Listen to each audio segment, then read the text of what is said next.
Where she at? Where she at? Hey y'all, hey. Listen, your girl is back in the house. Yes, I am. One more time. I'm in the house. I'm like, well, why you didn't get yourself all together for you? Because listen, like I said in another video, sometimes things could be unfiltered, raw and unfiltered. Everything don't have to be all orchestrated and organized each and every time, all right? So sometimes we just let it do what it do. Hello, hey, how are y'all doing? Listen, it is Destiny back in the house. Hey, bienvenida, and Heyyyy. I hope each and every one of you feels well. Listen, I am back. Oh, I'm trying to come back in full force, in full effect. Y'all know how I do. I am back, and today I'm doing batch content creating. Yes, it's that day where I just kind of knock out multiple topics and make it do what it do. And yeah, we're going to do probably about 10 topics today, knock them out. That way I can just relax and just rest my brain. It's a tip. If you didn't catch that, it's a tip at the top of the video. Yes. So, and I say a tip, it means it's a little takeaway tip. Maybe something somebody else want to try to do. Batch content creating. Pick a day. That way you have one day that you have to get your house messy and all whatever. I know people do Temu and Shein hauls, and you have to get your room together and all the clothes. Some people do makeup tutorials and all these different things, and you got to get the things together. You got to set up me, you know, I do my little backdrop sometimes to get a little presentable. All those things, sometimes it's overwhelming to do those things day after day after day after day. You're like, oh, I'm going to do some content Monday. Then you do it again on Wednesday. Then you do it again on Friday. Baby, nobody, not over here anymore, is going to spend 3 or 4 days a week doing that when I can just spend one day, get my little backdrop together, get a little presentable, and just run through topics. What it does for me is allow me to have like 2 or 3 weeks of just freedom. The first time I did it was months ago. I honestly had a week. I had like 2 weeks of complete freedom. Just 2 weeks of no content. I was just able to focus on editing and posting. And now that I've got so good at it, y'all, I think the longest time I've had free of creating content was like 2.5, right at 3 weeks. Baby, I don't care what you say. You can't beat that. You literally can't beat that amount of time, just freedom, not creating days of getting whatever part of your house you get together for your content, your clothes, whether you're doing a haul, your makeup, whether you're doing makeup, wig tutorials. Baby, I was doing that 2, 3, 4 times a week. It was a burnout. I work from home. I sit around my home 9 times out of 10 in like PJs or lounge wear. So I'm not really made up often at all. So a day that you see me get a little bit together like this, it's extreme. This is like I'm going out to an event, okay? I may not necessarily look like this, but I get myself together a little bit, or even a lot big. But I just get myself together, where typically I'm not together sitting around this house. So to put on something and get a little presentable is huge for me, because I sit around my house all day. Who sits around the house together? Maybe a trophy wife. You know, maybe somebody that's got millions and billions and they have to look good for a millionaire husband or something like that. Baby, that's not my life. So I sit around here in loungewear and look busted most of the time. So yeah. But anywho, with all that rambling, I want to say thank you all for subscribing to the channel. I appreciate you, each and every one of you, for subscribing to the channel. Yes. Listen, with all that being said, to all the subscribers and all the thank yous and all the I appreciate yous, let's talk to those who have not yet subscribed to the channel. Yes, I'm coming to talk to you next. Listen, if you have not subscribed to the channel, it's okay. You can do so right now. Yes, you can stop whatever it is you're doing. You can hop on over and you can.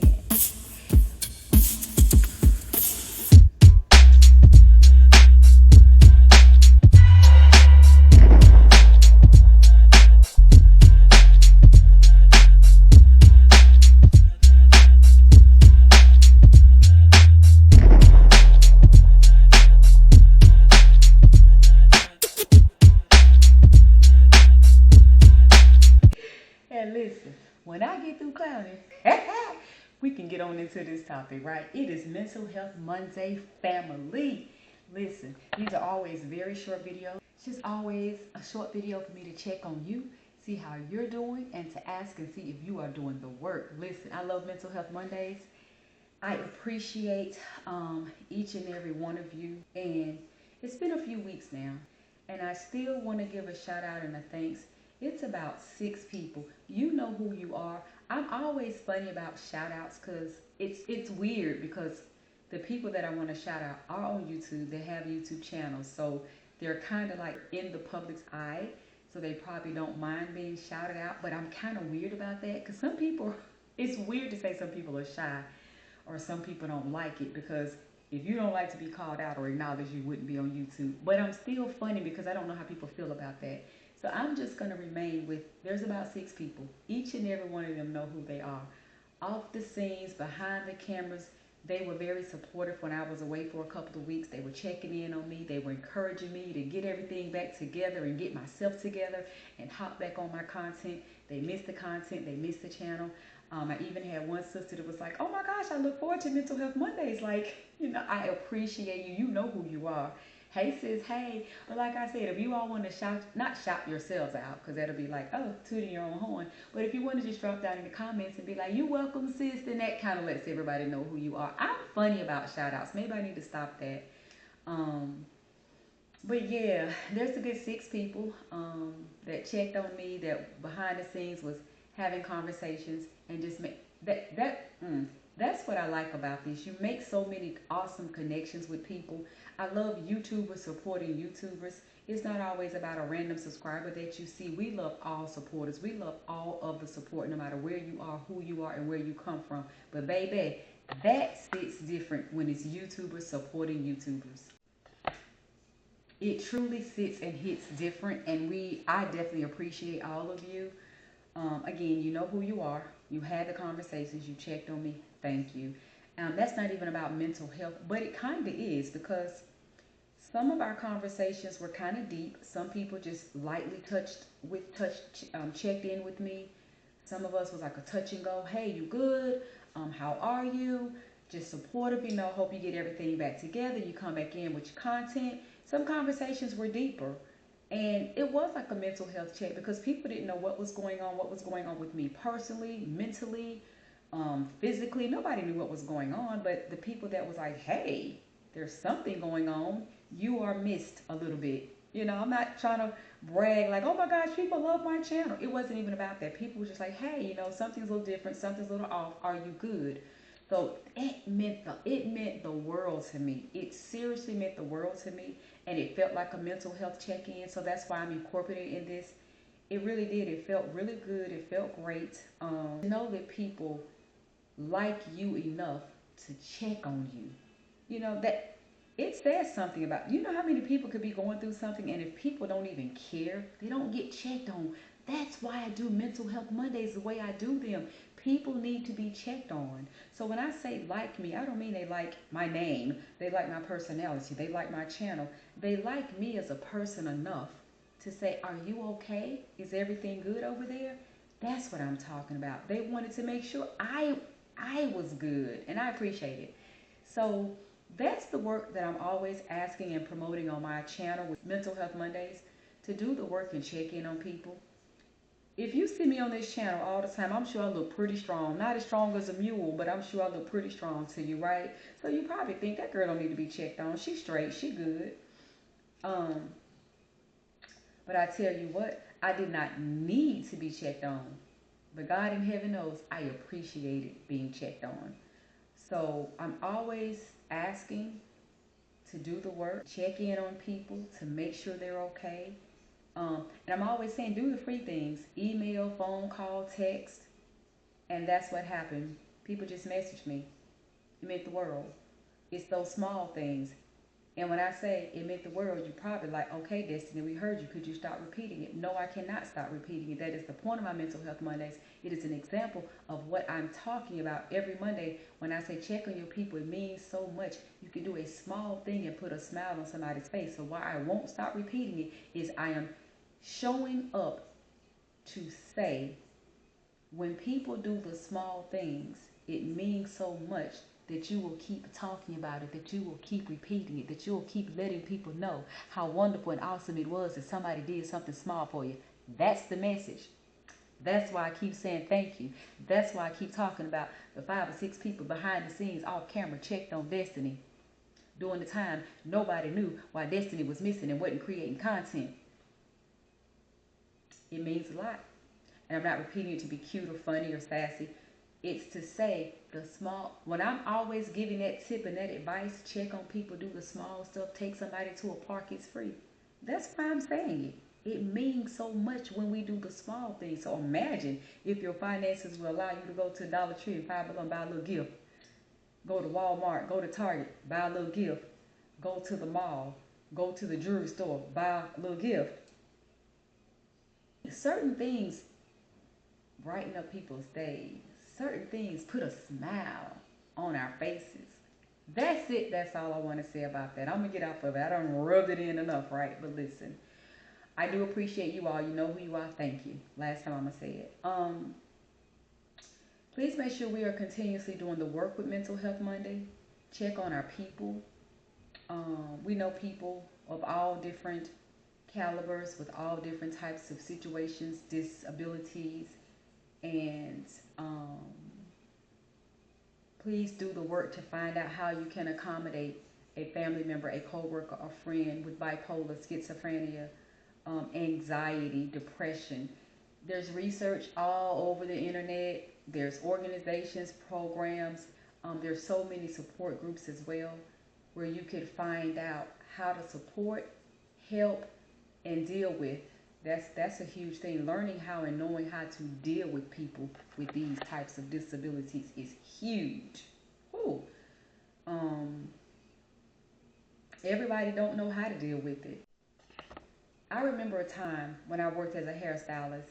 I worked in Orlando, Florida as a hairstylist. And I don't know, I was the one stylist that every single time a store across town, I was in Orlando, like Kissimmee area, there was a Dr. Phillips location that always seemed to be short, and they would call our store for help. Every stylist would get up, go to the break room, the bathroom. They did not want to drive. They didn't want to go. They literally gave you like an extra $1 for drive time. I didn't care. I went. I just wanted to be helpful. I remember a time I went to the Dr. Phillips location in Orlando, and there was this guy that came in, and he seemed to have some mental challenges. And the manager even looked like, well, you know, she's a guest over here. Or not a guest, but, you know, she's not just not her regular store. I'm surprised she took him. He's human like everybody else. Why would I not take him? I took him, and this dude was so fidgety. He was doing the most at my station. And I remember never treating him different, never feeling awkward. I did feel like he was unclean because he was. That's not being mean. That's being honest. He was very unclean. He looked very unkept, but he came in for a service, and it was my job to do my job and give him the service that he came in to pay for. And I just remember just almost loving on him, just pouring more into him than I probably would a regular person. So when I say a regular person, a regular patron that would have come in not smelly, not looking unkept. So let me be clear that I'm not saying that in a negative way. But instead of holding my nose and holding my breath and cutting his hair like this, I poured a little bit more into him. And I remember messing with him because he kept moving. I said, listen. I said, well, what's your name? And then when he told me, I said, listen, if you don't stop moving the way you move, and what's going to happen is my initials going to be in the back of your head. Now, my initials won't fit back. My initials in the back of your head won't look right. We don't even have the same initials. So you're going to have the wrong initials in the back of your head if you don't stop moving. And he just kind of looked at me. Just different little things he kept doing. I just kept having my own little cute banter with him so I could get him to get comfortable and just relax and chill and stop being so fidgety. And it really worked. There were several other things. That's the one I remember the most about me asking him his name and telling him he was going to have my initials if he didn't sit still. I just remember that one the most. And it was so funny because there were some other things he did, and I joked and teased and messed with him. He kept trying to, I said, listen, you're going to have to get your hands off my station, because he kept trying to touch stuff. I said, that stuff up there don't belong to you. Now put your hands down, leave my stuff alone, and sit back and get this nice haircut that I'm about to give you. Now I'm going to need you to sit still. You're doing so much. I just dealt with him almost like a kid. When he left, the manager came and said, "Oh my gosh, if I could steal you from your store, I would." I was like, "Why did you say that?" She said, "How did you do that?" "How did I do what?" She said, "You handled him so well. Why would I not have?" And I said, I don't know. It's just natural for me. I just know how to deal with different people of different calibers, and it doesn't bother me. She said, "Oh, I would have been a nervous wreck. He was just moving, and he didn't smell. She said he smelled." I needed to treat him like any other customer that walked through that door. And I just remember her repeatedly saying, "Oh my gosh, you just did so wonderful. You did so awesome. Like, you're just so amazing." And I didn't take the compliments to heart. Like, oh, it was just like, what would I have done? I mean, I knew what she was saying. Anybody else would have had an issue, tried not to cut them. People would have dispersed. I just took them. So when I say, and whatever his mental concern issue was, I don't know what it was, but I could tell he had some challenges, and I needed to pour into him anything, if not more than what I would have poured into anyone else, and that's what I did. One other quick story. I worked at a different salon. This was after I left that whole Kissimmee, Orlando area, and I was in a different part of Florida working at a salon, and I had a young lady to come in, and her dad, well, a little girl about 10, maybe 8 or 10, 8, 9 or 10. Her dad came in and said, "She is autistic. She doesn't speak." And he just gave me some little pointers. I'm like, "No problem, I got her." Same thing. I just poured in her. She was so cute. I poured into her. She was a little fidgety. She had a lot going on. And I think she was nonverbal, if I make no mistake. And I remember having some cupcakes in the back.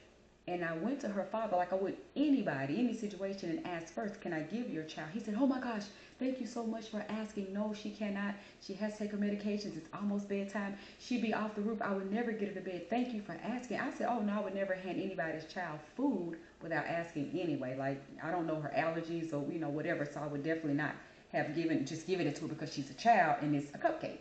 So he was just like, "Thank you so much. I'm so glad you asked." I guess he's thinking anybody else would have just given it to her, and someone might have. So then I remember her pointing to the cupcakes, like, and I kept saying, "No," I said, "I can't, sweetheart." I said, "Daddy already said you can't have them." I said, I apologize, but I can't give it to you. Daddy's already spoken." He said, "No, no, you can't have them." And she kept like, "No, no, like, no, that's not what I want." If you know what I'm talking about, the little thing that you stick down in the top of a cupcake, the little stem is hard plastic, some type of decoration. That's what she kept trying to tell me she wanted. I'm like, oh. So then I felt really silly, right? I felt goofy me. She doesn't even want the cupcake. She wants the little plastic thing sticking in the cupcake. Goofy me. Let me go and let Dad know we both was wrong. She doesn't want the cupcake. She must know she can't have sweets this time of the night. Now, I'm usually on top of things. I usually read the room well, and I'm just very keen in my brain, right? Dad was like, "No, I'm so glad you came back to ask me." She doesn't want that. She does not want that. That little toy, she doesn't want that. She wants to eat the icing off of it. I'm like, "Oh no, you're kidding me. Why didn't I think of that?" I said, "You know what? She is not going to outsmart either one of us tonight. I'm going to give it to her. Is it okay if I take it to the sink, wash it off, and give it to her?" He was like, "Brilliant idea, yes." But through that whole haircut, she was very fidgety. She's a lot of movement. She's nonverbal, so she was doing a lot of moaning and groaning things. And I kept saying, "Baby girl, you're going to be so pretty with your haircut, but you're going to have to sit still so we can get you this pretty haircut, and you could be looking like a princess when you get up." Again, it was just how I dealt with her. Not like, "Oh my gosh, she's autistic. Her dad told me that. What do I do? I don't know how to deal with an autistic child. What am I supposed to do with her?" None of that. It was like, "Baby, I got her. Thank you for telling me that because I'm about to have fun with this baby." And we did. She was adorable. She was a bit much because she was a bigger child. She was, not a little bitty kid, but she was a bit much to deal with. She's high energy, and so I'm looking at her dad like, "Yeah, I see. If I gave her sweets, sugar at this hour, I get it. She's kind of hyper." And I guess, when he got her back, whatever medication brings her down, he said, "Oh my God, that medication and the sugar," he would just probably not get her to bed that night. So, but she was very smart. Artistic children are extremely smart. Oh, they are so smart. She knew what she was doing. She wanted to trick my brain. "I don't want the cupcake, girl. Keep your cupcake, lady. I know my daddy told you I want that. Can I get that toy? I want that little thing sticking in. It's just plastic. It's like a toy, and I want it." And I'm like, "Girl, yeah, you can get that. Let me go make sure Daddy says." She's probably looking like, "You better go back there and talk to that man again." And he said she wants to lick that. I guarantee you she wants the icing off that. She don't want that toy. And when I gave it to her clean with the icing, she looked at me like, chick, bye. She was not interested. She took it. Like her little mind was like, play it off, go with it, go with it. But she was like, you, again, she's nonverbal, but you could tell her mind was like, you clean this off? Man, who told you supposed to take it out the cupcake and just hand it to me? That's what you were supposed to do. It was the cutest thing. I had the time of my life with that baby. That's just two incidents, two situations where I dealt with someone working as a stylist. Um, that most people probably would, not most people, some people might have been uncomfortable or went to the break room or the bathroom, shied away like, oh my gosh, a person with a disability, I don't want to deal with them. I love it because I treat them like regular people. And I'm sure that's what most of them, if they're in a right type of home, I'm sure that's what they get at home anyway. People just treat them regular. Whatever special needs, you tend to that. But everything else, baby, deal with them in love. Make sure that if you have a loved one, family member, maybe somebody you just encountered for the first time in life, and you're like, oh my gosh, just be normal. That's my advice. Don't tell other grown folks what to do. But my advice is, if you encounter somebody, um, you don't really know, just be your normal self. Don't act squeamish or try not to be squeamish or weirded out by them, because they're regular people. Their behavior may be a little different than what you're used to, a little bit off, but it doesn't mean we can't pour into them a regular way, or just give them a little extra love. Put on your best personality and just, impress yourself by making them feel special. People with disabilities, bipolar, different things, treat them with love. Pour into them. Um, they need to feel special like anybody else, probably more so than anybody else. I want to say thank you all for watching. Stay tuned. Keep watching, and I will see you all next time.